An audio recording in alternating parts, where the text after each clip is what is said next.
that someone entered your life at the exact moment you needed them most, so perfectly timed that it seemed like the universe itself had orchestrated every detail in secret, like there was a hidden hand behind the curtain, gently guiding every event, every coincidence, until your paths finally crossed.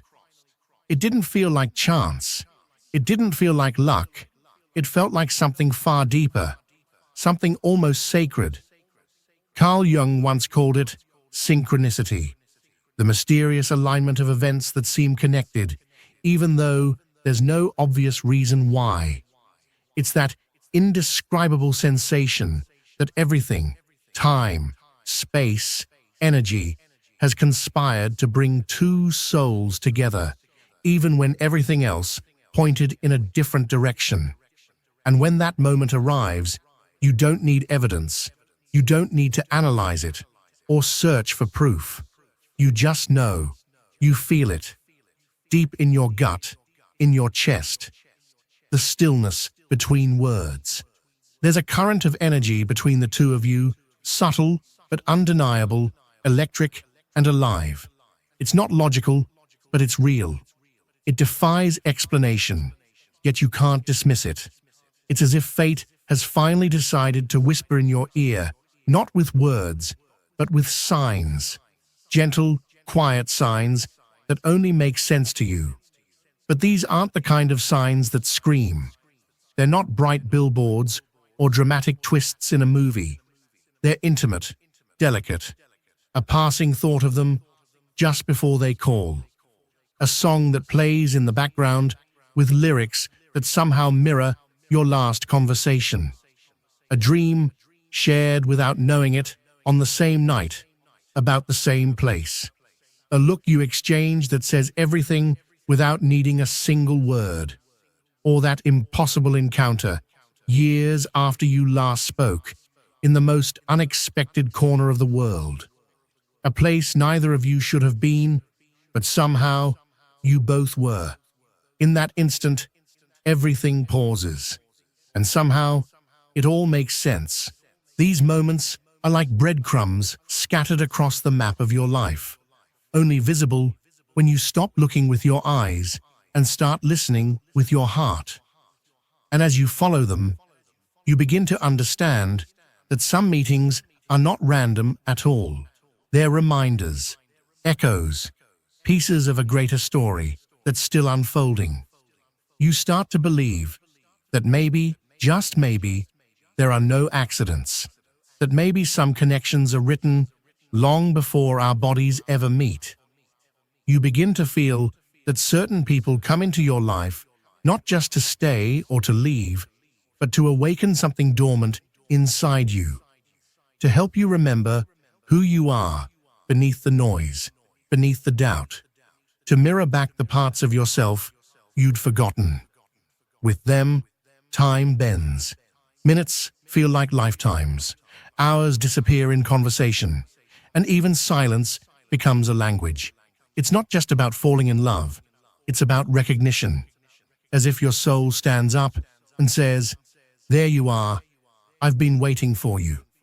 And even if that connection is brief, even if it fades or transforms or never quite becomes what you imagined, it still leaves a mark. It still matters. Because once you've felt a connection like that, something in you shifts forever. You start to see life differently.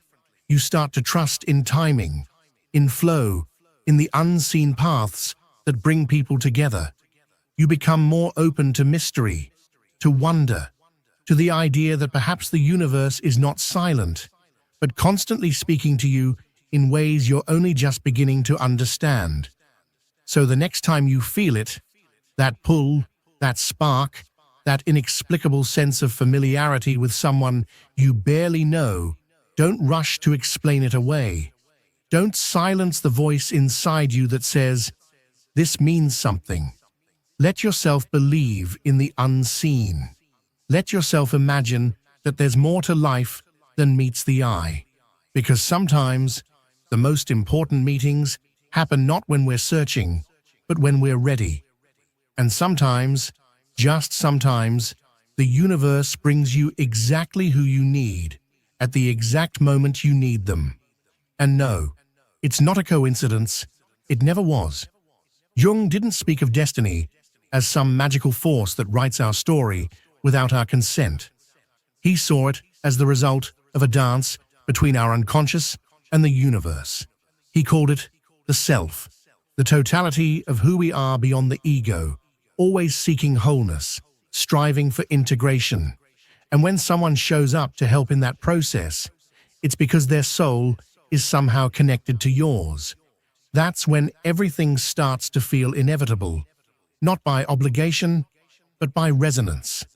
Two people coming from different paths, carrying similar wounds, mirroring desires, and sharing the same hunger to make sense of life's mystery. And in that encounter, the real signs begin to emerge. It's not just chemistry, not merely attraction, it's the strange sensation that this person sees parts of you even you had forgotten. And in them, you recognize something that reminds you of yourself, but shaped differently, more fragile, or maybe more pure. It's as if your shadows and theirs acknowledge each other. And that's where Jung's ideas become powerful. When two unconscious minds meet, they don't greet, they expose. You begin acting in ways you can't fully explain. Your emotions intensify, your dreams transform. You feel something stirring within. That's one of the clearest signs, inner movement. Because when destiny wants to bring two people together, it doesn't begin with external events. It begins by shaking their inner world. Suddenly, what you used to avoid becomes impossible to ignore. And then, something fascinating happens. Symbols appear. Jung spoke of the symbolic language of the soul. And if you're paying attention, you'll start to notice it. Maybe there's a number you both constantly see. Maybe a particular song keeps resurfacing in moments that seem oddly meaningful.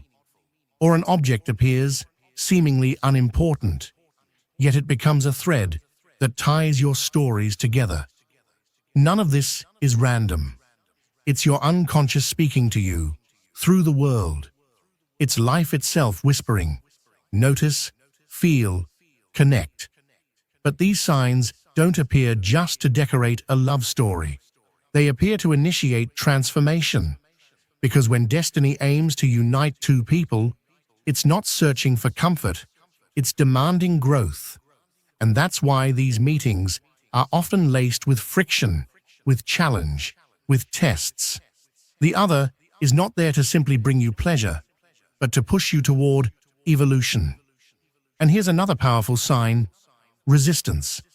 Because when the soul recognizes a meaningful connection, the ego panics, doubts arise, fears emerge, contradictions surface. You move closer, only to pull away again. You feel you can't be without them, yet you can't fully surrender either. That's not weakness. It's the reflection of the inner war between your desire to grow and your fear of what's unknown. Jung understood this.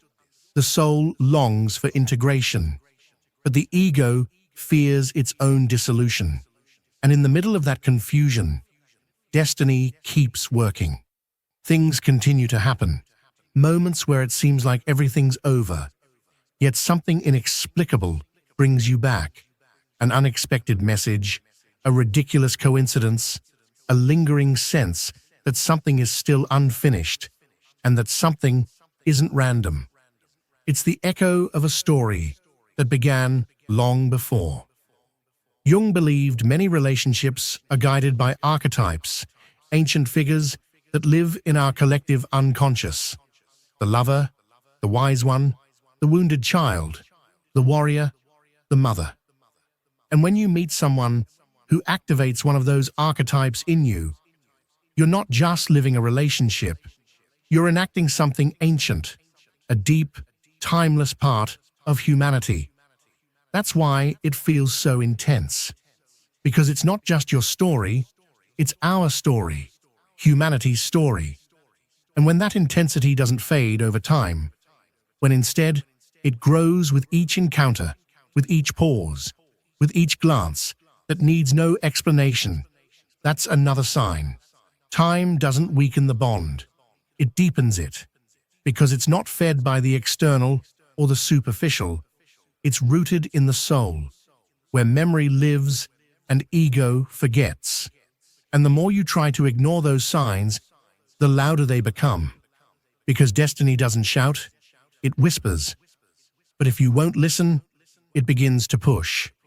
And if you still resist, then it shakes. Sometimes through pain, sometimes through loss. Because there are people you simply cannot let go. Not because you're weak, but because there's still something left unsaid, something not yet understood, something waiting to be lived. And it's in those moments that a strange feeling takes hold. You feel guided, not by logic, not by emotion, but by some silent certainty, as if one part of you already knows the way, even if another still hesitates. That is intuition. Jung valued it deeply, not as a primitive instinct, but as the expression of unconscious wisdom. Intuition doesn't tell you what you want to hear. It tells you what you need to know. And when that voice persists, when every fiber in your body pulls you towards someone, despite fear, doubt, and all the barriers, that's when you have to stop and ask yourself, what if this isn't just another connection? What if this is something sacred? What if this person came to reveal a part of me I've never dared to face? And as you begin to explore that thought, you realize this bond isn't made of sweet words or flawless moments. It's held together by a force that defies logic, one that survives distance, time, and silence. Because when destiny sets something in motion for you, it doesn't matter how much you try to forget, avoid, or replace it. Something keeps returning. Not to haunt you, but to remind you of who you truly are when you're with that person. What's most surprising is that this connection rarely arrives under perfect conditions. Sometimes you're in another country, another relationship, or another phase of life, and yet something unseen keeps linking you. Jung described it as the unconscious longing to be whole, because the other isn't just there to walk beside you. They're there to expose your emptiness, your resistance, your deepest fears, and through that mirror, you're invited to grow. That's when another layer of the encounter begins, the sacred conflict. It's not about pointless arguments, but about those frictions that force you to look inward. They make you question, shake your comfort zone, reopen old wounds, not because that person wants to hurt you, but because they unknowingly trigger what's been hidden. And though it hurts, it also frees you, because what stays unseen can never be healed. Then you realize that life doesn't hand you the perfect relationship. It gives you the one you need in order to grow, to awaken, to become whole. Jung used to say that the soul doesn't seek what is easy, it seeks what is true. And the truth can be beautiful, but it always changes you. Even when you try to walk away, convincing yourself it's better to move on and not look back. Something deep within still resists. It's not because you're clinging, but because there's a connection that hasn't fully closed yet, a lesson that hasn't finished teaching you what it came to show. It's not about holding on to the other person. It's about listening to what that bond is still asking of you. Maybe it's not about being together now. Maybe it's about remembering or letting go in a more conscious way. But it's never meaningless. And that's where synchronicity returns. Suddenly, they call you exactly when you need them most. Or you dream of them just before they reach out. Or you see something on the street that reminds you of them so clearly, so deeply, that you simply can't ignore it. And the strangest part is, it keeps happening. Jung explained this as manifestations of the unconscious through symbols projected onto reality. And if you keep seeing it over and over, it's not chance, it's a message. A message that doesn't come from someone else, but from you. From that part of you that still wants to speak, that still has something to express, something to be embraced. Because that connection, beyond what it looks like, serves a purpose to help you come back to yourself. That's where the real power lies. You don't need the other person to change or for things to go exactly how you imagined. What you need is the willingness to see the deeper meaning behind the encounter. When you're open to that, everything shifts. You stop resisting uncertainty. You begin to observe, to feel, without trying to explain it all, to live in the present without obsessing over what's ahead. Because when destiny moves, it doesn't move at your pace. It moves at the soul's rhythm. And the soul doesn't rush. The soul waits. It recognizes. It trusts. And in that waiting, there's no passivity, there's transformation. You're not waiting for the other person. You're uncovering who you are now, that they've awakened something that was asleep. And that's priceless, because the more you understand yourself, the clearer the meaning of that encounter becomes. And interestingly, the more you grow, the more the relationship shifts. It either transforms, purifies, or closes with gratitude, but it never stays the same. And then comes another sign that destiny is at work.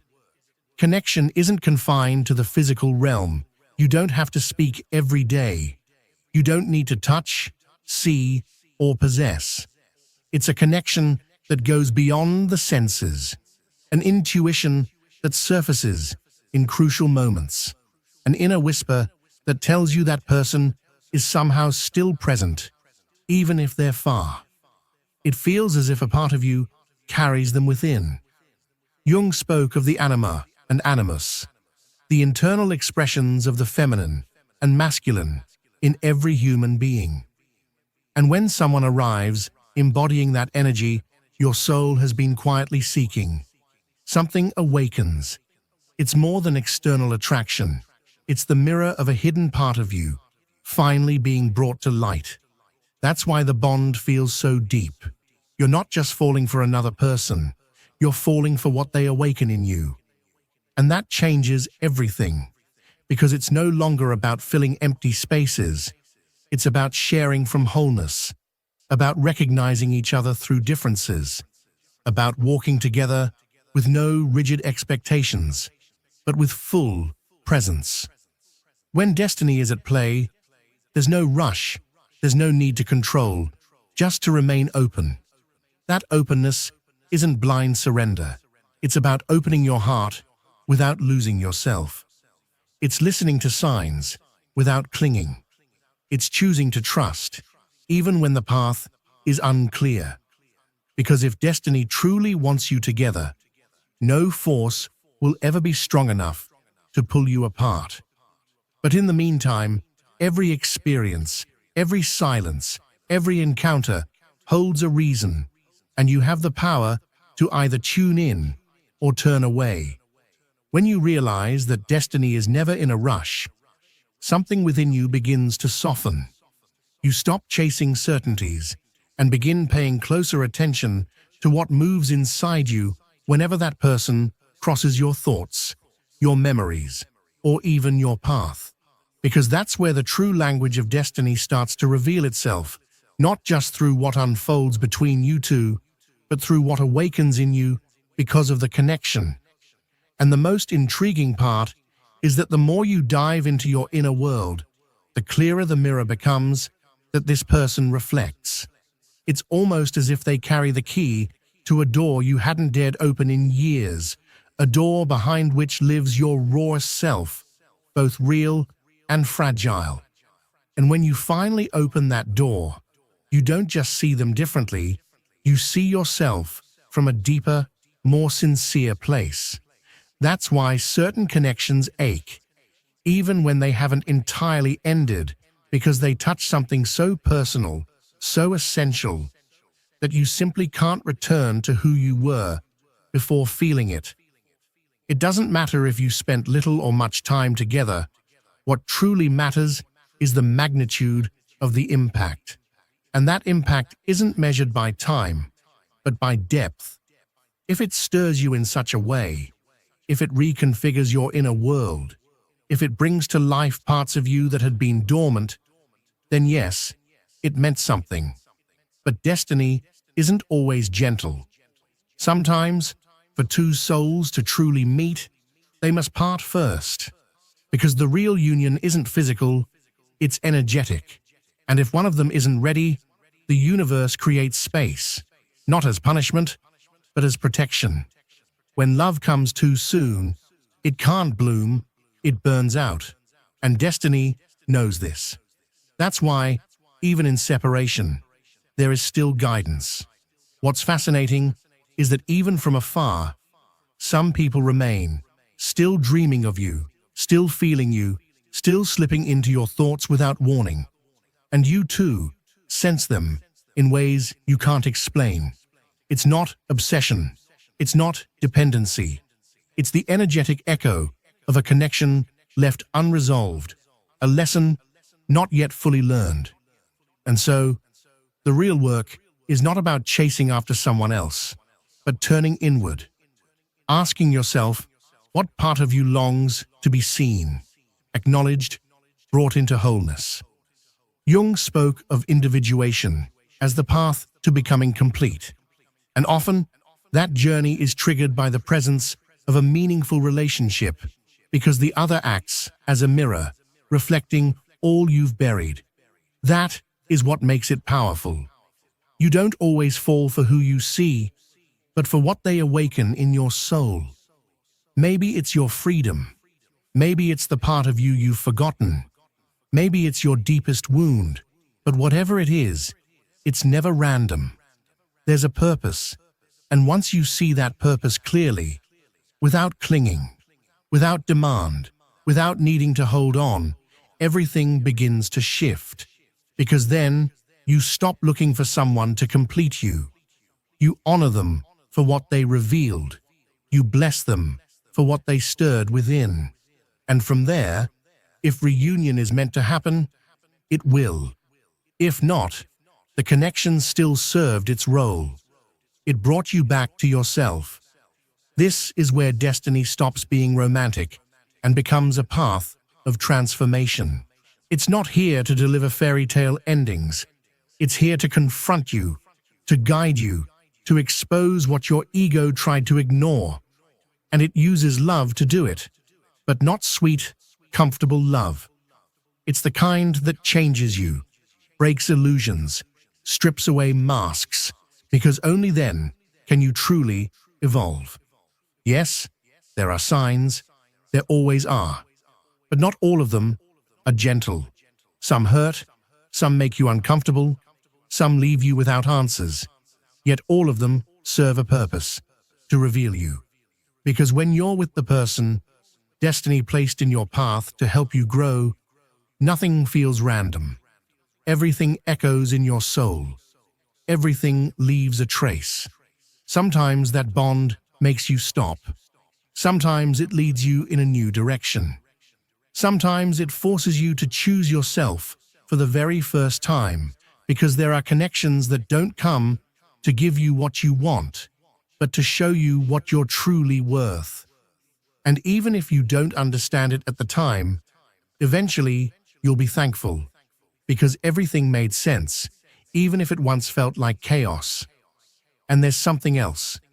When destiny wants two souls to meet, it doesn't need to scream it. It whispers through synchronies, so small, yet so powerful, in sudden flashes of clarity, in feelings you can't quite explain, but that flood you completely, in that deep sense of familiarity, as if you've known them forever, even if it's the very first time you meet, as if your soul remembers something your body still doesn't understand. And if that happens, don't ignore it. Don't deny what you feel. Don't try to force answers. Just pay attention. See if something repeats. If a door opens without effort. If the universe moves in strange ways to bring you closer. Then it's no longer about logic. It's about allowing. Because when the soul is ready, destiny never misses. Eventually, you realize that beyond everything, the signals, the love, the distance, the closeness, what truly matters is how that bond transformed you. If that person came into your life to wake you up, to shake your foundations, to show you parts of yourself you hadn't wanted to see, then that meeting was sacred. It was destiny, not because of what you built with them, but because of what you built within yourself, through them. Some loves aren't meant to stay, yet they remain because they've marked your soul. There are people who, even if no longer physically near, still live inside your story, your growth, your awakening. And maybe, just maybe, fate never intended for them to cling, but to be seen, to be honored for what was shared, and to be ready for whatever might come. If this message resonated with you, if you felt that spark of truth in every word, I invite you to leave a comment sharing your story. Perhaps, on the other side of the world, someone is feeling the same and will find in your words the sign they've been waiting for. Like if this touched a part of you you rarely show. And subscribe if you want to continue exploring the soul, love, and the invisible mysteries that connect us. Together, we can make this message reach more people who, like you, know that destiny does leave signs. You just have to be willing to see them.